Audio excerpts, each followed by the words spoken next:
ہو گیا. بسم اللہ الرحمن الرحیم. آج 23 تاریخ ہے اور گلستان سعدی کے محاضرات ریکارڈنگ میں ہیں. پڑھیے. تیسری حکایت مارز تدریس میں ہے. ہاں جی کہاں سے پڑھ رہے ہیں؟ اس کا جزو دال ہے. اس کا جزو دال، الف بے جیم، 3 اجزاء پڑھ چکے ہیں. این بگفتو بر سپاہ دشمن زد. این بگفتو بر سپاہ دشمن زد. اس نے یہ کہا اور دشمن کے سپاہیوں پر وار کر دیا. اس نے ان بگفت، ان یہ یعنی یہ بات، وہ جو اوپر بات گزر چکی ہے شعروں کی شکل میں، اس کی طرف اشارہ ہے. تو بگفت فعل ماضی گفتن سے اس نے کہا. یہ جو گفت سے پہلے بے ہے اس کا کوئی مطلب نہ سمجھیں، یہ بائے زینت ہے. وبر سپاہ دشمن، سپاہ دشمن، دشمن سپاہ، دشمن کی سپاہ، دشمن کے سپاہیوں پر. تو یہ مرکب اضافی توصیفی کوئی سا سمجھ لیں، یعنی یہ دشمن صفت بھی ہو سکتا ہے اور دشمن یہاں مضاف الیہ بھی شمار کیا جا سکتا ہے. لیکن دشمن سپاہ بھی ترجمہ کر لیں اس کا، یا دشمنوں کی فوج بھی اس کا ترجمہ کر لیں، دشمن فوج ترجمہ کر لیں، یہ زیادہ صحیح ہے. مرکب توصیفی مان لیں، سپاہ سے مراد فوج. پر کے معنی میں بر کسی زدن، کسی پر وار کرنا، کسی پر ٹوٹ پڑنا. تو دشمن کے سپاہیوں پر وار کر دیا، یہ ترجمہ بھی ٹھیک ہے. دشمن کی یعنی دشمن سپاہ پر، دشمن فوج پر ٹوٹ پڑا، یہ بھی صحیح ہے. زد، زدن سے زدن مارنا، اور فعل ماضی مطلق معروف اس سے زد ہے، اس نے مارا. اس سے زند فعل مضارع آتا ہے، زند وہ مارے، وہ مارتا ہے، مارے گا. اور زنش حاصل مصدر سمجھ لیں. تو ہم کہتے ہیں سرزنش، اردو میں بولتے ہیں سرزنش، فلاں چیز مجھ سے سرزد ہو گئی. اچھا، بر سپاہ دشمن زدو تنی چند از مردان کاری. یہاں پہ چند کے بعد اس نہیں لکھا ہوا تنی. اچھا، یہ جو رہبر فارسی ہے اس میں تنی چند مردان کاری، تنی چند مردان کاری کوئی تعبیر نہیں. اس میں مردان سے پہلے از کا لفظ حذف شدہ ہے، یعنی خود حذف نہیں کیا گیا، وہ سہو کتابت کا کمپیوٹر یعنی کمپیوٹر کمپوزنگ کرنے والوں کی کارستانی ہے یا ان کی غلطی ہے. فارسی میں کمپوزر کو کہتے ہیں حروف چین، حروف ہے رے واو فے، حروف چین. تو یہ حروف چینوں کی کارستانی ہے یا ان کا صحب ہے، اور پروف خانوں کی غلطی. انہوں نے یہاں از کے نہ تحریر میں نہ آنے کا ملاحظہ نہیں کیا. اصل میں ہے تنی چند از مردان کاری، کام کے آدمیوں، کام والے آدمیوں میں سے. تنی چند، چند نفوس، چند تن. جو تن ہے یہ وجود کے معنی میں، یہ فرد کے معنی میں. آپ کہتے ہیں 5 تن، 5 تن، 5 فرد، 5 اشخاص، 5 لوگ، 5 ہستیاں. تو یہ 5 نے تن کو گنا ہے. تو یہ یہاں وہی ہے تن. تن اور ہمارے ہاں تن من چلتا ہے، تن من، من جی کے معنی میں، من میں، اور تن جسم. اور چند افراد از مردان کاری، تجربہ کار مردوں میں سے. چند تجربہ کار یا چند جنگ آزمودہ افراد بینداخت مار گرائے. اچھا یہ اصل میں ہے انداختن سے انداخت ہے. انداختن ڈالنا، انداختن گرا دینا. ہاں تو فعل ماضی ہے انداختن سے انداخت، اور اس سے فعل مضارع آتا ہے اندازد. اندازد وہ ڈالے، وہ گرائے، اور اسی سے اور ایک لفظ ہے انداز. اسی سے پھر آپ بنا لیں اندازہ. یہ اسی انداختن سے اندازد، انداز اور اندازہ جیسے الفاظ ہمارے لیے معروف ہیں. یہ تنی چند کو دیکھ لیتے ہیں. یہ جو تن ہے اس کے بعد یائے وحدت ہے. تن جسم بول کر مراد آپ فرد لے رہے ہیں. تو تنی چند یہ یائے وحدت ہے، اور چند اس کے بعد اس کی صفت مبہم ہے. یہ تنی چند جیسا لفظ ہمارے ہاں کتابوں کے شروع میں لکھا ہوتا ہے حرفی چند، حرف چند، وہ بڑی یہ کے ساتھ لکھتے ہیں حرف چند، یعنی کچھ باتیں. تو بعض لوگ حرف چند لکھ دیتے ہیں، یعنی وہ حرف کے بعد وہ چھوٹی یہ نہیں لکھتے یا بڑی یہ نہیں لکھتے، وہ غلط ہے. ہاں وہ نیچے زیر لگا دیتے ہیں، وہ غلط ہے. تو یہ یائے وحدت ہے. تنی چند افراد از مردان کاری. مردان مرد کی جمع، آگے کاری اس کی صفت ہے. مرد اصل میں لفظ ہے مردان کار، کام کے آدمی. تو یہ جو آگے جو کار کے بعد جو چھوٹی یہ ہے، یہ یائے وصفی ہے. اس نے کار کو مردان کی صفت بنا دیا ہے، ورنہ کار خود کام کے معنی میں ہے، اس کی جمع کارہا آتی ہے. لیکن کار کسی کی صفت تو نہیں بن سکتا. کار مضاف الیہ تو آ جاتا ہے لیکن صفت نہیں بن کے آتا. اس کو صفت بنانے کے لیے اس کے بعد آپ یائے وصفی کا اضافہ کرتے ہیں. وہ یائے وصفی کیا کرتی ہے؟ ایک اسم کو جو صفت نہیں بن سکتا کسی حالت میں، اس کو صفت بنا دیتی ہے. یہ جیسے ہمارے ہاں جال سے جالی بنتا ہے. جالی یعنی مجعول، بنایا ہوا. جعلا اس نے بنایا، عربی کا لفظ ہے. اور یجعلو وہ بناتا ہے، بنائے گا. جاعلن بنانے والا. تو اب ظاہرہ وہ جو بنانے والا اسم فاعل ہے، تو اسم مفعول مجعول ہوگا، مجعول بنایا ہوا.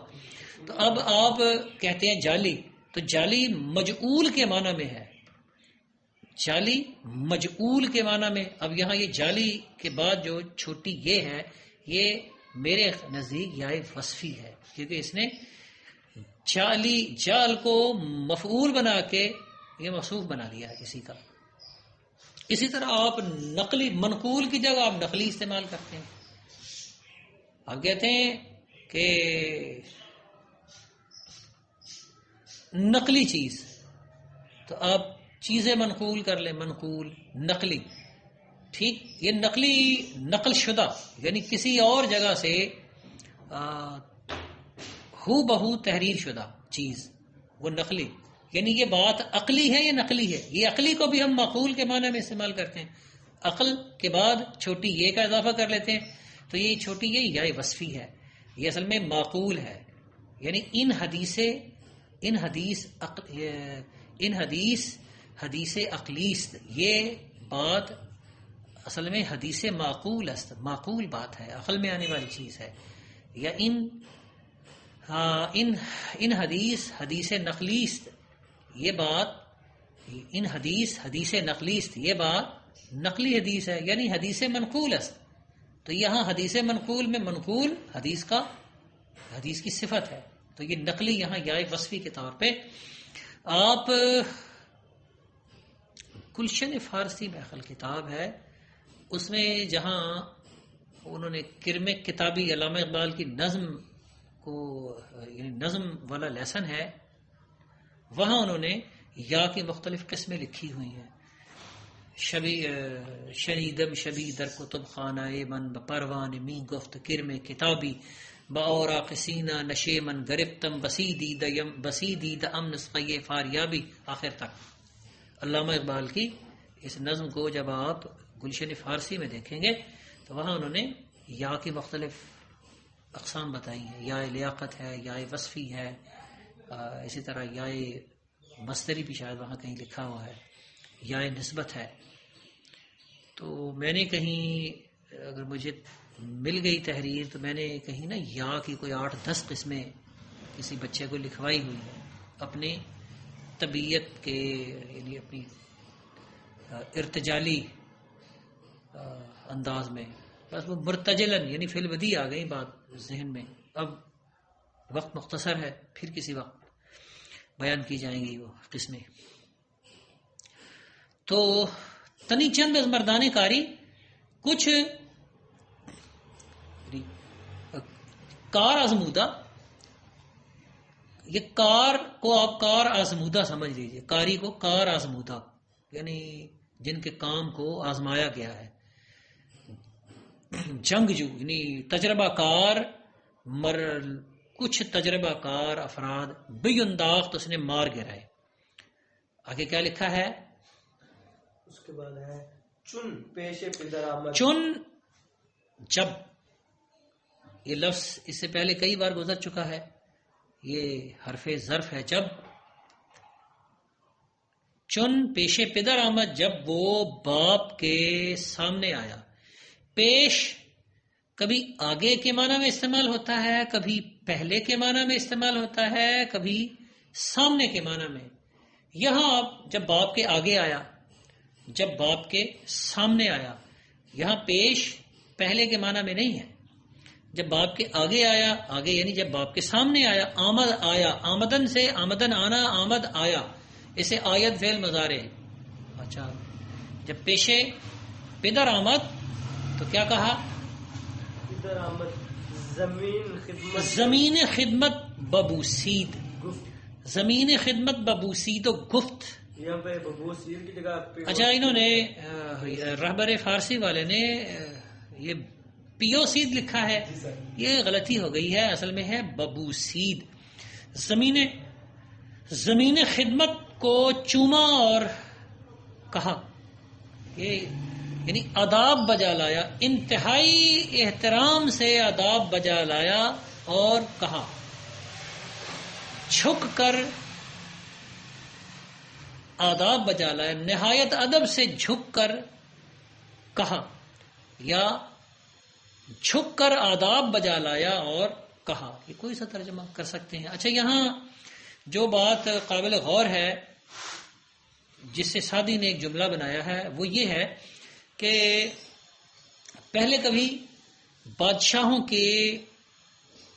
کے علو شان کے سامنے، ان کے تکبر و تمرد کے سامنے، ان کی جلالت و عظمت کے سامنے، ان کی ہیبت کے سامنے، ان کے شان و شکوہ کے سامنے لوگ صرف جھکتے نہیں تھے، رکوع نہیں کرتے تھے، صرف رکوع کرنے کی حد تک ہی نہیں رہتے تھے، بلکہ اس سے بھی نیچے جا کے اس کے تخت کو چومتے تھے. وہ جس تخت پہ بیٹھا ہوتا اس تخت کے یعنی پائے تخت کو چومتے تھے. تخت کے جو پائے، وہ تخت آپ سمجھ لیں کہ ایک خاص حیت کا. میں نے کہیں تخت دیکھا نہیں، اگر میں نے دیکھا ہوتا تو میں پھر زیادہ وضاحت کر لیتا. آپ میوزیم میں جا کے دیکھ سکتے ہیں یہ تخت کس طرح کا ہوتا ہے. لکڑی کا بڑا سا بنا ہوتا ہے، یہ صوفے کا. ہاں لکڑی کی ایک بڑی سی کرسی ہوتی ہے، کرسی نما چیز ہوتی. اچھا اس کے پاؤں کو چومتے. یا وہ یہ بھی ہو سکتا ہے کہ بعض درباروں میں، بادشاہوں کے درباروں میں جس جگہ تخت رکھا جاتا وہ زمین باقی درباریوں کی نشستوں والی زمین سے قدرے اونچی ہوتی، تو بھی وہ جا کے اس زمین کا کوئی کنارہ چومتے، یا بالکل نیچے جھک کے اپنی عاجزی کا اظہار کرنے کے لیے وہ بعض جگہ تو بادشاہ کو سجدہ کیا جاتا تھا اور کہیں وہ سجدہ نہیں کرتے تھے لیکن وہ زمین چومتے تھے. چونکہ وہ صاف ستھری زمین ہوتی تھی تو وہ اس کو چومنے میں کوئی اور بھی محسوس نہیں کرتے تھے. وہ صاف ستھری زمین، وہ زمین چوم کر، یا کوئی لوگ سجدہ کر کے، یا کوئی لوگ جھک کے بادشاہ کے سامنے دراصل اپنی عاجزی، اپنی فرمان برداری کا عملی مظاہرہ کر رہے ہوتے تھے. تو یہاں سے سعدی نے جملہ لیا کہ ظاہر اس بیٹے نے اب باپ کے سامنے زمین کو کہاں چومنا، یہ زمین تو بادشاہوں کے سامنے دیگر رعایا چوما کرتی تھی، شہزادے زمین نہیں چوما کرتے تھے. عوام الناس زمین چومتے تھے. عوام الناس اتنا جھکتے کہ وہ پائے تخت کو، یعنی تخت کے پائے کو چومتے تھے. لیکن شہزادوں کے لیے اس طرح کے شہزادے ظاہر ہے وہ ذرا عامت الناس سے خصوصیت کے حامل ہوتے تھے، زیادہ منفرد ہوتے تھے، خاص لوگ ہوتے تھے. تو ان کے آداب بجا لانے کو سعدی نے زمین خدمت ببوسید سے تشبیہ دے دی ہے. یعنی زمین کو خدمت سے تشبیہ دے دی ہے کہ خدمت کی